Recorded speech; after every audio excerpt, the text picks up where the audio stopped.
Hey, what's up, everybody? Welcome back to Babylon Talmud. Today we're studying Daf Dalid, Daf 4 of Masechta Yoma. What can I say? Yeah, it's exciting. I started writing the summaries again, which is really good. It's so much better with the summaries. Yeah, I don't know if we talked about this already, but whatever. Masechta Shkalim was a shtick all over the place, but I'm happy that we're back here with the summaries over here. Masechta Yoma. Also, I'm a shtickle in a different place today. It's an interesting background, I guess. We got all sorts of things going on over here. We got Nudnik playing basketball, a whole bunch of things going on elsewhere in the house. So I kind of carved out a little space here among the Inyanim. Let's go weiter. So, there's all sorts of noises. So, it says, okay, so the daf begins talking about continuing on the source for Prisha. Right, we saw at the end of the day yesterday, machlokas between Rabbi Yochanan and Rish Lakish. Rabbi Yochanan learns out the Prisha, the Indian of Prisha. Rabbi Yochanan's opinion, first of all, is that Prisha is only by, of course, by Miluim, but also by Yom Kippur. He says that Parah Aduma, however, is only a Maile, like a special. They wanted to make you take it seriously, by Parah Aduma. Rish Lakish learns out the Prisha of the Kohen Gadol from the quarantine of the Kohen Gadol from Moshe Rabeinu before Har Sinai. So now we're going to see a continuation of the discussion between Rish Lakish and Rabbi Yochanan about that. And it is then going to segue into an interesting discussion about Ma'amad Har Sinai, similar, and there's going to be some overlaps with Daf Peiches of Masechta Shabbos, where there was the big sugya about Matan Torah, which we learned just around a year ago, around Shavuos time last year, which was pretty cool that it worked out that way. Chaver, let's get started on Daf, I believe we are on Daf Dalid, Amud Aleph, all the way at the top. Amar le Rabbi Yochanan and Rish Lakish, says Rabbi Yochanan to Rish Lakish, B'shlam ledidi, Teolifna mimiluim, says Rabbi Yochanan, I understand according to the way that I learn it, which is from Miluim, that just like by the 7 days leading up to the first of Nisan in the Midbar, where there was essentially 7 days of quarantine before the Yoma Shmini. So, just like over there was 7 days of quarantine, so also by Yom Kippur, there's 7 days of quarantine. Hainu D'Tanya, Zeveze Mazin Olav Kol Shiva Mikochato Shayu Sham. Well, now I can understand that we have a brayso that says that both by the quarantine of the Parah Aduma, as well as by the quarantine of Yom Kippur, Mazin Olav Kol Shiva, we sprinkle on either the Kohen Gadol before Yom Kippur, or whoever is going to burn the Parah Aduma, we sprinkle some mechata, some water mixed with the ashes of the Parah Aduma every single day, Mikol Chato Sho'ayusham, from all of the chatoses that they had over there. Ritaka saw this also in Masechta Psachim. Who could tell me what daf it was? I looked it up the other day, but I already can't remember. I think it was daf Samaches. So they would sprinkle them with all the mechatas from all of the paradumas that they had over there. And it says Rashi, Efer paraduma shel Moshe lokila. Very, very interesting that the ashes from the paraduma of Moshe Rabeinu never ran out. So they always had some of it. And for the 7 days of quarantine prior to the Parah Aduma or prior to Yom Kippur, they would sprinkle the person in quarantine every single day with waters of the ashes of all the Parah Adumas that they had. And I get it. I understand why we would do Hazah every single day during the quarantine. Because, says Rabbi Yochanan, quarantine is learnt out from Miluim. And by the Miluim, there was Hazah every single day. So Rabbi Yochanan says, you see, it just proves that the source for quarantine is Miluim. But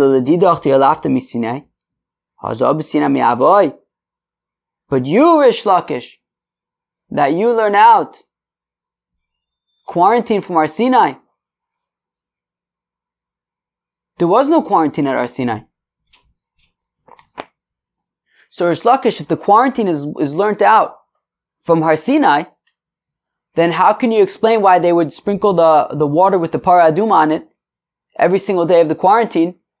What does sprinkling mei chatas every single day have to do with the source, which is allegedly Har Sinai? There was no Azah at Har Sinai.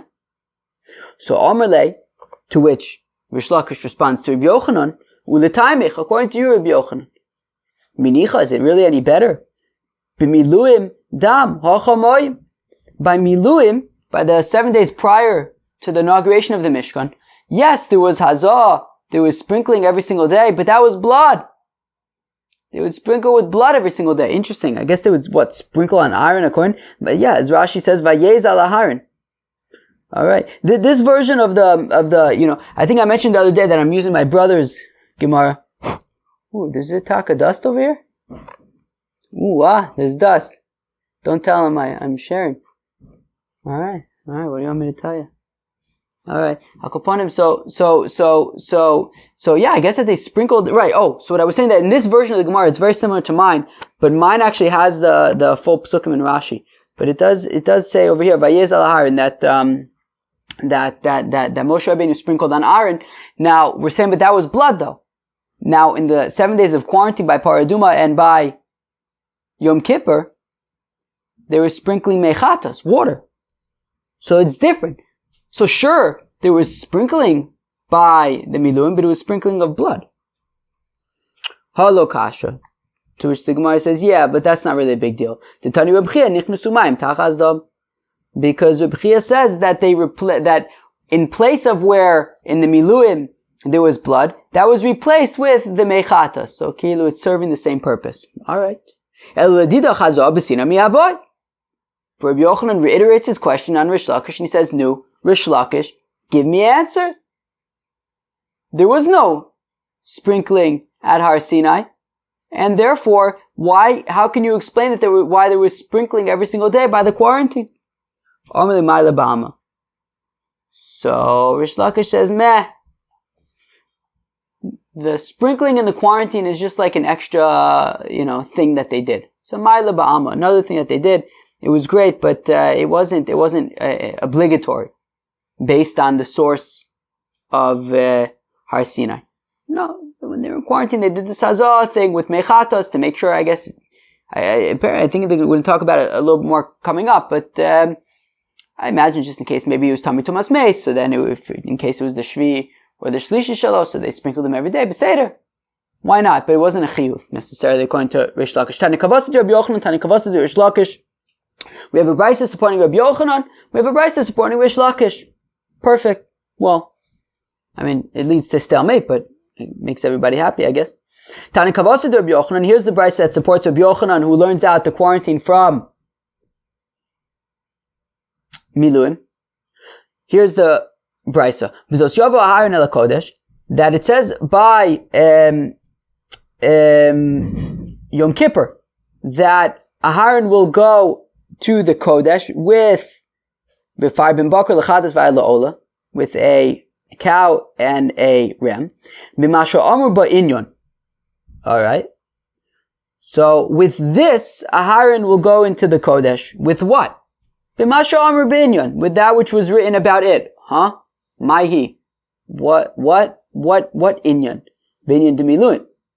Says the Brisa regarding the Miluim. Uma Omer binyan de Miluim. And what does it say by the Miluim? Aharon perish Shiva v'shimesh yom echad.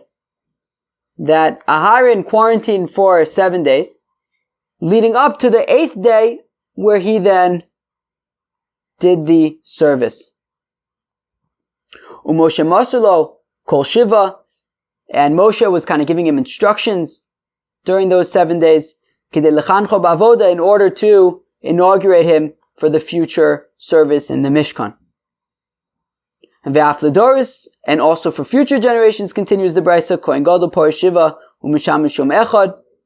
In future generations also, the Kohen Gadol will quarantine for 7 days in preparation for Yom Kippur. Ushne Talmidei Chacham mitamidav Moshe la'afuke tzdukin. And 2 Talmidei Chachamim from the students of Moshe Rabeinu, to the exclusion, says the Brisa, of the Tzidukim. Interesting. Wow, this is what, Daf 3 already of Masechta Yoma, and it's already the second time that the Tzedukim are coming up. I wonder if that's going to be a big theme here in Masechta Yoma, what's been talking about, the Beis HaMikdash. Alright?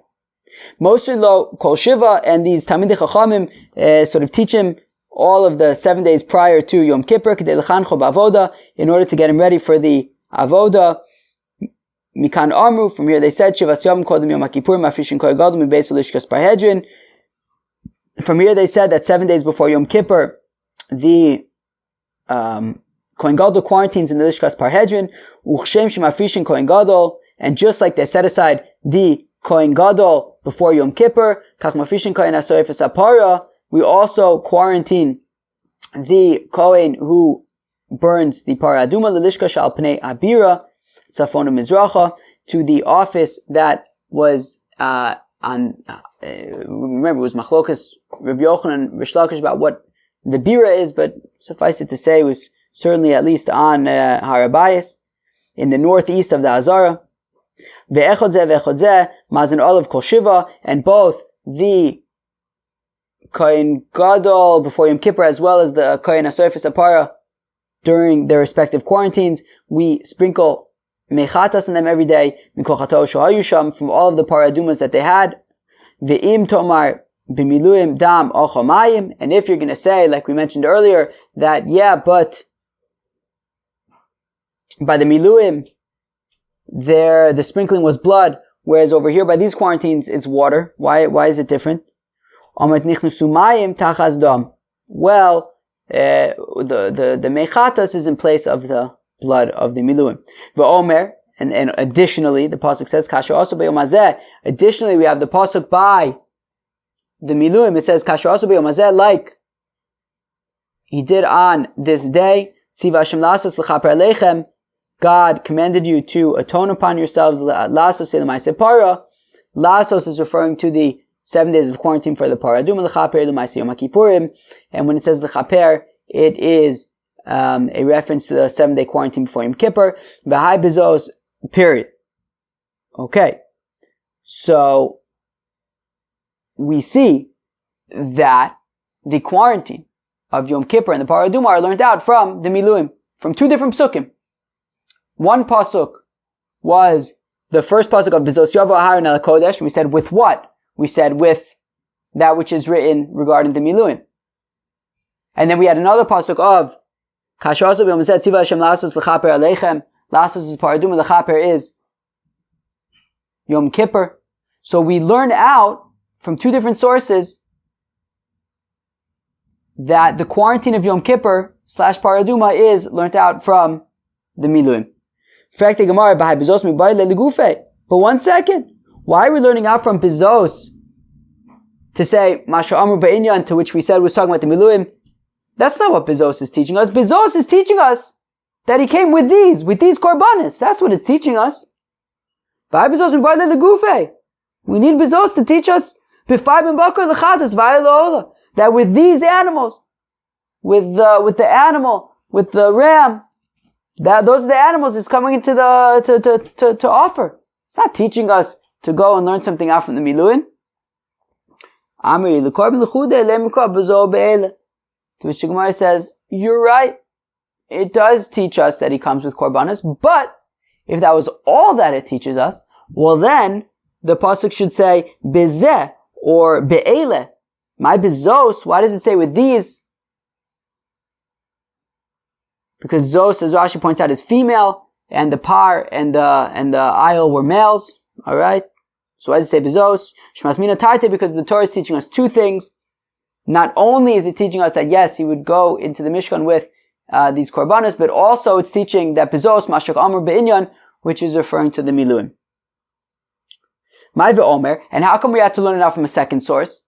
We learned that, right? The Brisa quoted two sources to teach us the quarantine is learned out from miluim. The first from bezos yava aharon el hakodesh, and the second pasuk of kasher also b'yom hazeh tziva Hashem la'asos l'chaper aleichem. Why do we need two sources? So answer the Gemara. Because if you're going to say Yom Kippurim kamo u'debai prisha kidash kacham b'miluim, maybe we'll just say that the first Yom Kippur needed quarantine, just like by the miluim, the first time the Mizbeach was used, that we had quarantine. But in future Yom Kippurs, maybe the Kohen Gadol would not need quarantine. Inami, or else Kohen Gadol Kamu would do by Prisha, but Kohen Gadol Ba'amalo. Or maybe only Aharon a Kohen needed to do Prisha before Yom Kippur, but not other Kohanim.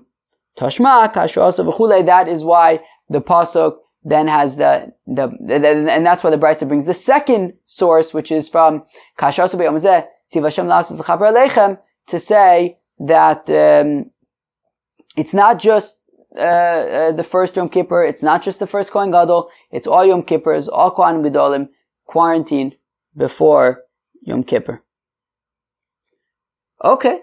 Very geschmack. So that was the brisa that we brought to support Rabbi Yochanan, that quarantine is learned out from the Miluim. Now, a brisa to support Rish Lakish, that quarantine is learned out from Mamar Sinai. Tanya Kavasa de Rish Lakish. We talk about a brisa also supporting Rish Lakish. Moshe ale ba'anon. Moshe went up into the clouds. V'niskase ba'anon, he was covered in the clouds. V'niskadesh ba'anon, he became holy in the clouds. K'dei lasos Torah, k'dei lekapo Torah liYisrael b'kedusha, in order to receive the Torah for the Yidden in holiness. Shenemar, as the pasuk says, Vayishkun kvod Hashem al har Sinai, as it says that the honor of God dwelled upon Har Sinai. And now listen to this. Zehaya ma'aseh acher aseres hadibros shayu tchila. So says Rabbi Yossi Aglili that when it says Vayishkon Kvod Hashem al har Sinai, what does the pasuk say? What's the full pasuk? Vayishkon Kvod Hashem al har Sinai, Vaychaseu anon sheishes yamim, and the cloud covered Har Sinai for 6 days. Vayikra Moshe b'yom hashvi'i mitoch ha'anon, and then the Eibishter called out to Moshe on the 7th day from the cloud. So we see Taka 6 days of quarantine, and then on the 7th day Moshe Rabeinu went up to the Eibishter, and says to Yossi Aglili, what are these 6 days that we're talking about? These 6 days, Lemaise, were after the Aseres HaDibros, after the Torah was received. And we're going to see in a few minutes, on Daled Amud Beis, we're going to see that Rabbi Yossi, I'm going to mention it now, I think it makes sense, that Rabbi Yossi Aglili holds like the opinion of the Tanakama, which is what we assume as well, Lemaise, which is that Shavuos is the 6th day of Sivan, that Matan Torah happened on the 6th day of Sivan, and that the Yidden got to Har Sinai at Rosh Chodesh, which means that there were 6 days, that the Yidden received the Torah on the 6th day. And therefore, if we're saying that there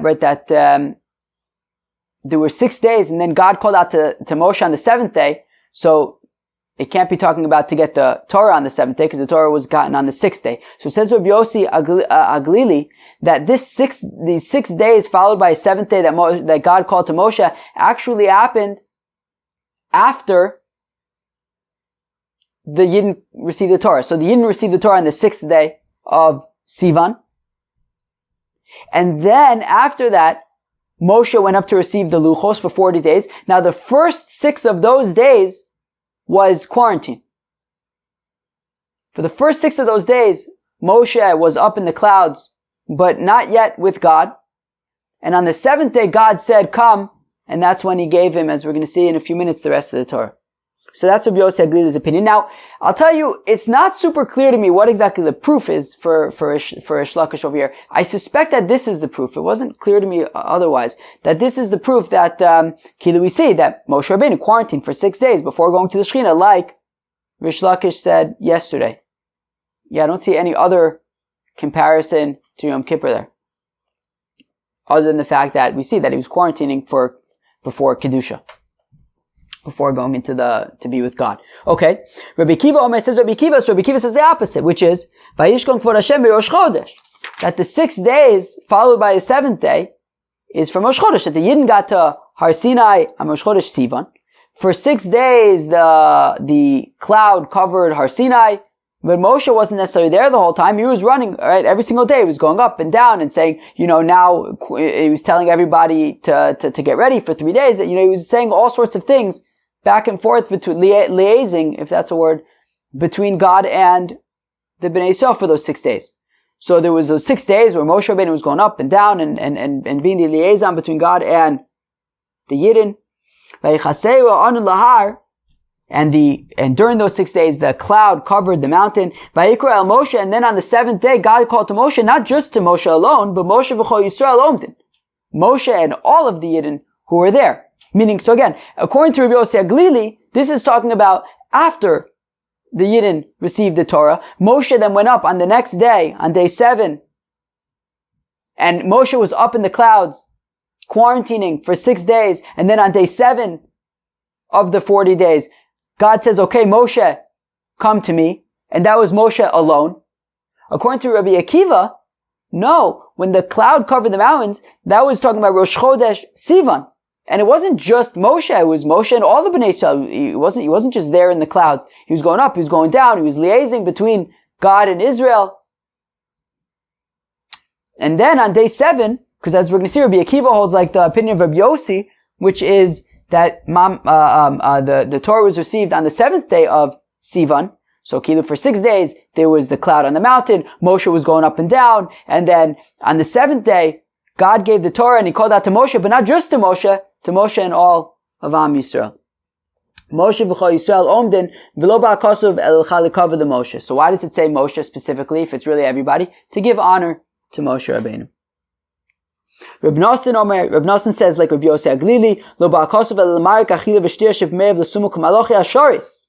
Says Reb Nosson that, so he holds like Reb Yossi Aglili, that after the Yidden received the Torah, that is when Moshe went up for 40 days, in the first 6 days of, at least the assumption is for now, it's also going to be the conclusion, but at some point we're going to not assume this, but let's assume it for now, that for the first 6 days he was in quarantine, and then on the 7th day, God called him, to receive the rest of the Torah.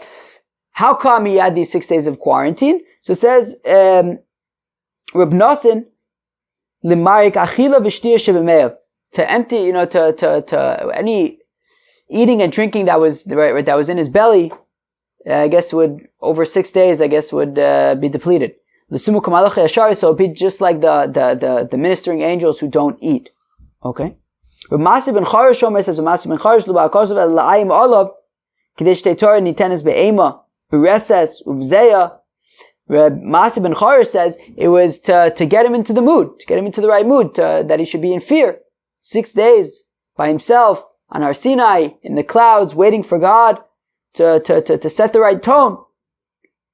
So that he'll receive the rest of the Torah, be'ema, with fear, bereses, shaking, zeya, fear, shaking. Shenemar, as the Pasuk says, Ivdu Hashem b'yira, v'gilu b'ra'ada, serve God with fear and rejoice and trembling. Maybe you'll remember this from Daf Lamed Amud Beis of Masechta Brachos 1,000,000 years ago. My Vigilu B'Ra'ada, what does it mean to rejoice and trembling? Amar Vada Bar Masna, Amar Rav, B'Makom Gila, Shamtei Ra'ada. That in the place of rejoicing, there should be trembling. And the Yidden were rejoicing, they just received the Torah at Har Sinai, and that is where there should also be trembling, which is what inspired which is why there was 6 days of quarantine on top of Har Sinai in the clouds of Moshe waiting for God. Again, Reb Masir Bar Charash also holds like Rabbi Yossi Aglili that this is talking about after Matan Torah, when he was on his way, for the 40 days to meet God. And now we're going to see how Rabbi Yossi Aglili and Rabbi Akiva line up with the machlokas about when Matan Torah happened, whether it was the 6th day of Sivan or the 7th. What's the machlokas between Rabbi Yossi Aglili and Rabbi Akiva? Rabbi Yossi Aglili, Rabbi Akiva, befluktudani tanoi. So Rabbi Yossi Aglili and Rabbi Akiva, behind the scenes, also argue with regard to the following machlokas tanoim. The Tanya, as we learn in the Brisa, b'shisha b'chodesh nitna Torah liYisrael, that on the 6th day of Sivan, the Torah was given to the Yidden. That is the opinion of the Tanna Kama. L'maiseh, Shavuos is on the 6th of Sivan nowadays. Rabbi Yossi Omer b'shiva bo. Says Rabbi Yossi, now Rabbi Yossi Aglili, regular Rabbi Yossi, b'shiva bo. On the 7th day of Sivan was when the Yidden received the Torah. So man Omer b'shisha. So according to the Tanna Kama, who says that the Torah was given on the 6th day of Sivan, b'shisha nitno b'shiva Allah. So the Torah was given to the Yidden on the 6th day of Sivan, and then the next day, Moshe Rabeinu went up for the 40 days. Mander Omar B'Shiva, the opinion of Rabbi Yossi, which is that the Torah was given on the 7th day, so then B'Shiva Nitno B'Shiva Allah, that on the same day, on the 7th day, that the Torah was given, on the 7th day of Sivan, that is also the day that Moshe Rabeinu went up to the Eibishter. Dichsiv Vayikra El Moshe Bayom HaShvi, that the Eibishter that called out to Moshe on the 7th day. Rabbi Yossi Aglili Savala Ketanakama. So Rabbi Yossi Aglili, who says that God called out, that this whole thing about 6 days, and then God calling out to Moshe on the 7th day, that was after Matan Torah. That's because he holds like the Tanakama, that Matan Torah was on day 6. So if we're saying that God called out to Moshe to receive the Torah, well then that would have had to been on day 6. Why is he calling on day 7? So the Amar B'Shisha B'Chodesh Nidna Torah, that Tanakama says that the Torah was given on the 6th day of Sivan. Hilkoch, therefore, that this 6th day, and then God called out on the 7th day, was after the Aseret Adibros. Vayishkon Kvod Hashem al Sinai, that the honor of God, then after Matan Torah, the honor of God settled on Har Sinai. Vayichaseu Onan Sheishes Yomim LiMoshe, and then, right, so again, on the 6th day of Sivan was Matan Torah. After that, starting on day 7, was these 6 days that the cloud of God covered Har Sinai. And during those 6 days, Moshe had already started, had gone up to receive the lucha, for the 40 days. And for the first 6 days, the clouds were covering just Moshe. Everybody else was at the bottom of the mountain. And then on the 7th day, God calls out to Moshe the Kabule Shar Torah to receive the rest of the Torah. Because if it enters your mind that when it says that the honor of God settled on the mountain, that was from Rosh Chodesh Sivan, and the cloud covered the mountain,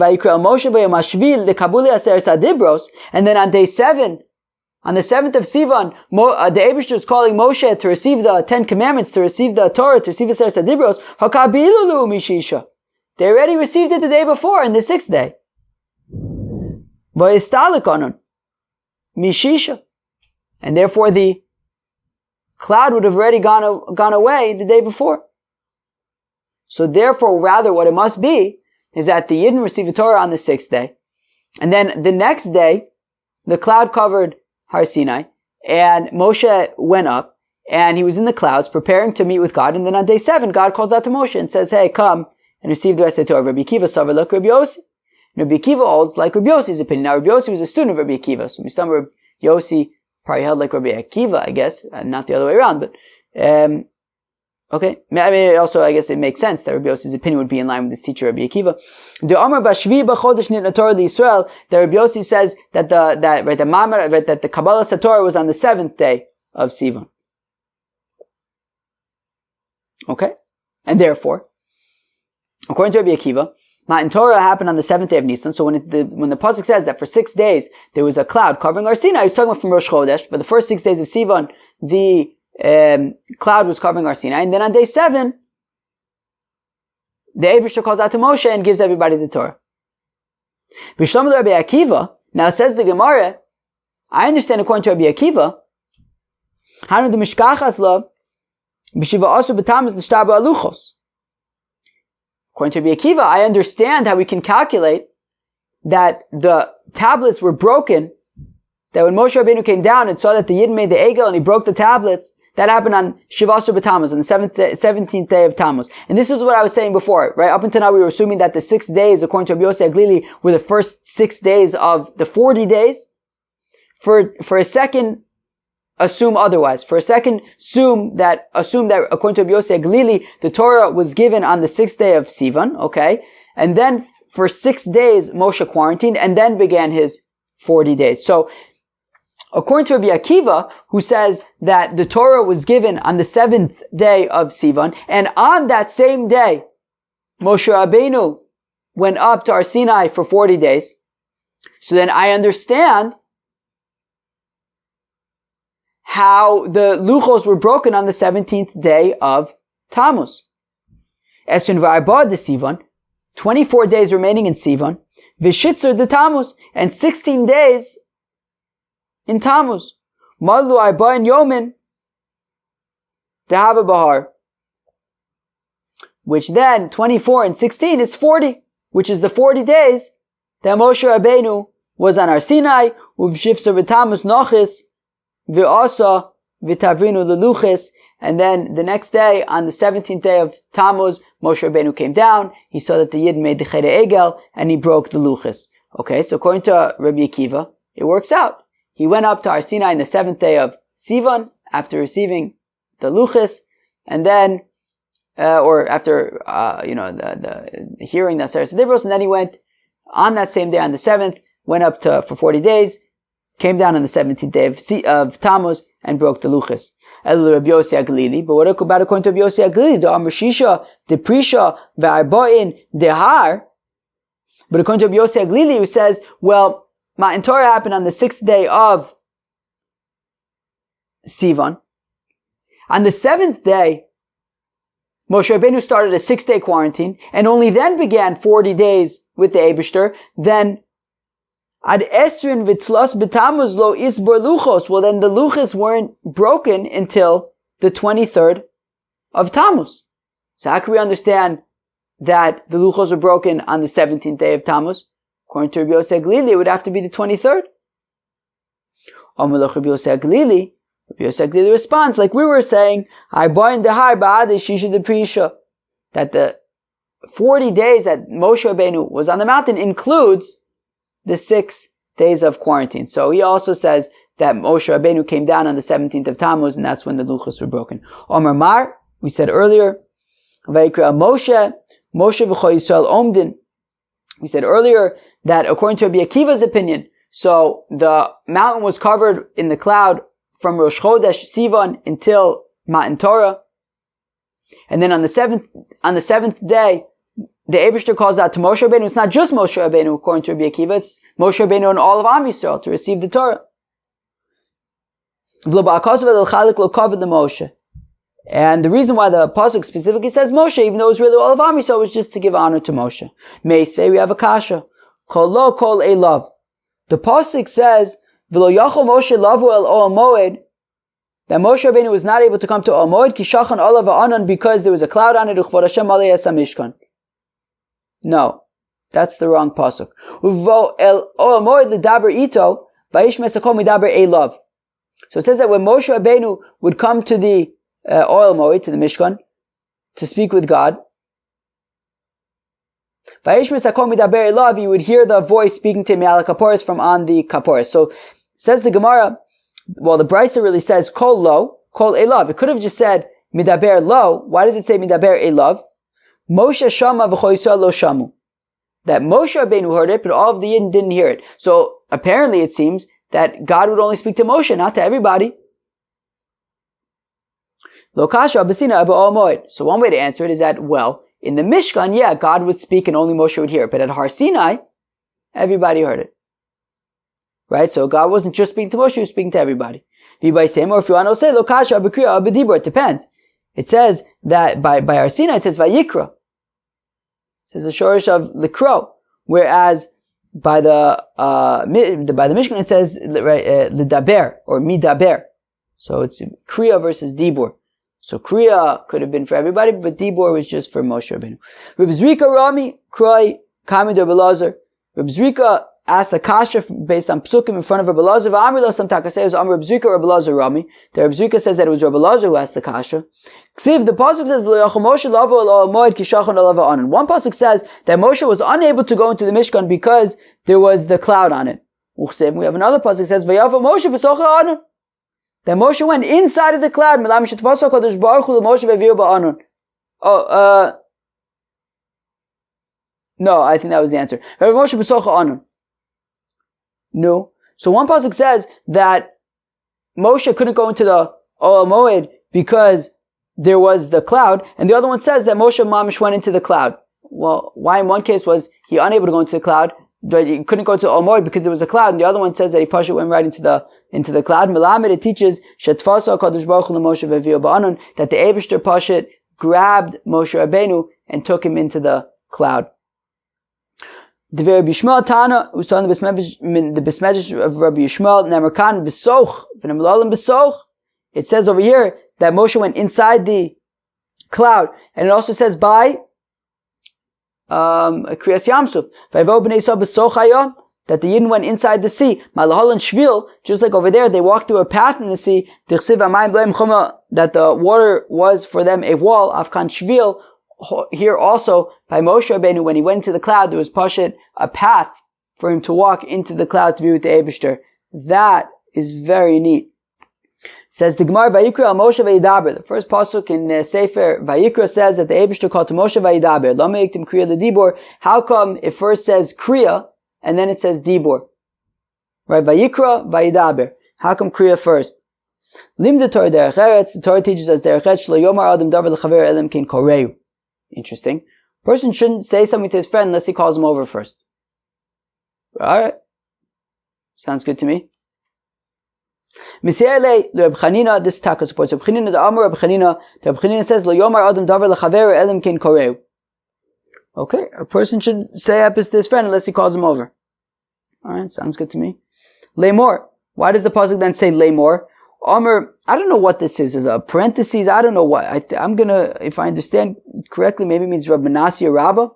Okay. Minayin la'omer davar lechaver shubaval yomer at sheyomer lo lech emor. How do you know that if somebody confides something in you, it's not public information unless he tells you explicitly that you can go and spread this and share it. Shenemar, as the pasuk says, Vaydaber Hashem elav me'ol moed le'mor. That God spoke to Moshe le'mor and specifically said that you can share it with other people. But unless the Eibishter would have told Moshe Rabeinu Lemor to go and tell it to other people, then it's confidential. And therefore, just like that was confidential, if somebody tells you something, assume it's confidential unless they give you explicit permission.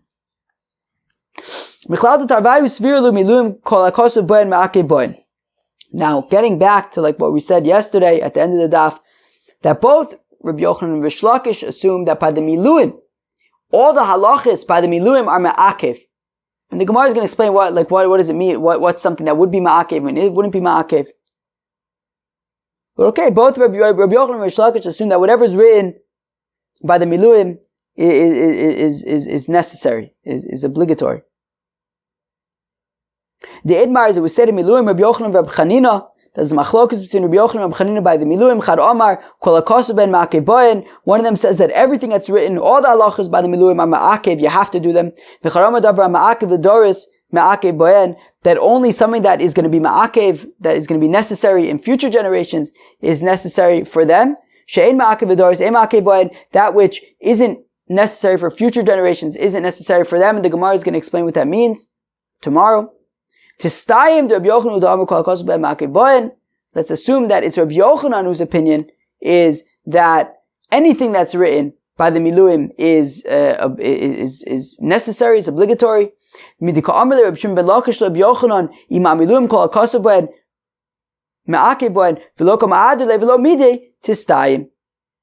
Says, because yesterday at the end of the daf, Rish Lakish said to Rabbi Yochanan, that Rabbi Yochanan, if you learn out Prisha, quarantine from Miluim, well then anything by Miluim is ma'akev, is necessary, is obligatory. And if you learn out the quarantine by the Kohen Gadol by Yom Kippur from the Miluim, well then that would mean that quarantine by Yom Kippur is obligatory, and if you don't do it, it's a problem. And then they ask the kasha, well then why, the backup Kohen Gadol, why doesn't he have to quarantine? So, and Rabbi Yochanan didn't necessarily say, well, I disagree about that. He said, it's, you're right. So let's assume that it's Rabbi Yochanan and not Rabbi Chanina who's of the opinion that anything that's written by the Miluim is ma'akev, not just the things that are like ma'akev the doors. And we're going to stop here, kind of shtickle in the middle, but that's what we're going to do. Okay? Great. Well, what'd you guys think about Daf Daled? Masechta? Well, what Masechta are we in anyways? We go through so many Masechtas so fast. Can't even remember. Can't keep up. Masechta Yoma, Daf Daled. So the first kind of chunk, at least 50% of the Daf, talked about continue the machlokas between Rabbi Yochanan and Rish Lakish regarding the source for quarantine. Rabbi Yochanan learns it out from Miluim. Rish Lakish learns it out from Har Sinai. We then brought a brisa supporting each of them. Okay, and then we had some interesting gemaras about Har Sinai. That Rabbi Yosef clearly says that the first 6 of the 40. Right. By the way, I mean Moshe Rabeinu went up to Har Sinai 3 times for 40 days. Went up 40 days, came back, broke the luchos, went up for another 40 days to plead with God for mercy. Then he went on the third 40 days to get the second luchos. Now, the first 6 of the first 40 days, according to Rabbi Yosef Glili, was like a quarantine kind of period before Moshe went up to God. And according to Rabbi Akiva, he says no. You went straight up on at the beginning of the 40 days, and the 6 days referred to in the psukim are the first 6 days of Sivan prior to Matan Torah, which then segued into the machlokas between the Tanakama and Rabbi Yossi, that according to the Tanakama, the Torah was given, right, Mamre Sinai was on the 6th day of Sivan, was according to Rabbi Yossi, it was on the 7th day of Sivan. We say that Rabbi Yossi Aglili holds like the Tanakama, Rabbi Kiva holds like Rabbi Yossi. Chevre, I hope you enjoyed Daf Dalet of Masechta Yoma. Peace.